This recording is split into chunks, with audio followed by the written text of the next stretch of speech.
Here is Debbie Lesko. She is a Republican from Arizona. I think she's also on the Intel Committee or the Judicial Committee. I can't remember. And apparently she has not only no sense of irony, but no sense of shame. Remember Arizona. Here she is defending Donald Trump, slamming impeachment. And look at what the Democrats are doing in the context of impeachment.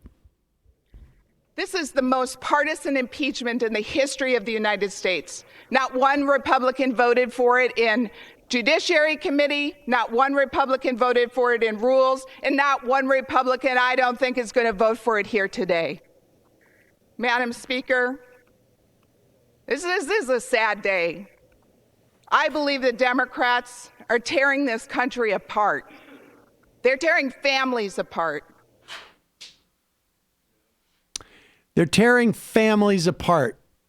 This is it's like that guy we heard from the other day who was so sad his daughter was mad at him. Well, I mean, there's a special irony to the idea of accusing Democrats of tearing families apart when you represent a district and a border state, when you probably have a very high level of consciousness that it was actually policy not only to tear families apart, but to basically kidnap the children, put them in other homes forever so they would never see their parents again. Still hundreds of children, if not thousands, still missing.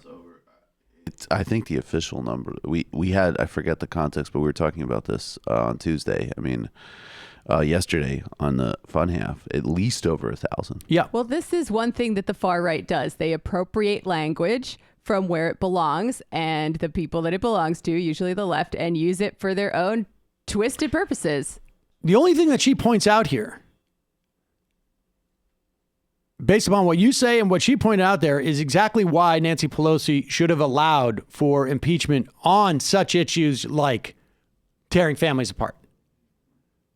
Anything you leave on the table, they will take. Not to mention just sort of the basic humanity and ethics of the whole thing.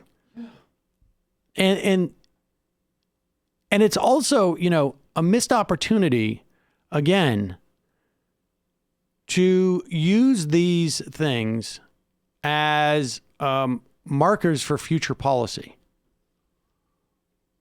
And that's, you know, to the extent that people have a problem with this impeachment based upon, like, I don't agree with U.S. policy towards Ukraine, or it required, you know, a lot of sort of saccharine jingoism in the course of the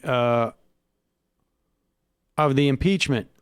It's exactly the reason why there should have been more sort of vociferous support for impeachment on other issues. Because again, like, this is a good opportunity. When it comes out that they abuse FISA for Carter Page, this is a great opportunity for people who have been advocating for reform of FISA to jump on it. And when they go after the whistleblower, you never hear anything about the woman who blew the whistle on the national security clearances for Jared Kushner. She was just suspended. You use this as an opportunity to build up those policies. You leverage the sort of broad disdain and establishment disdain of Donald Trump to pursue your policy agenda.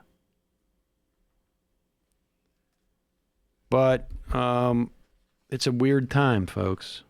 It's a really disturbing time. Hey,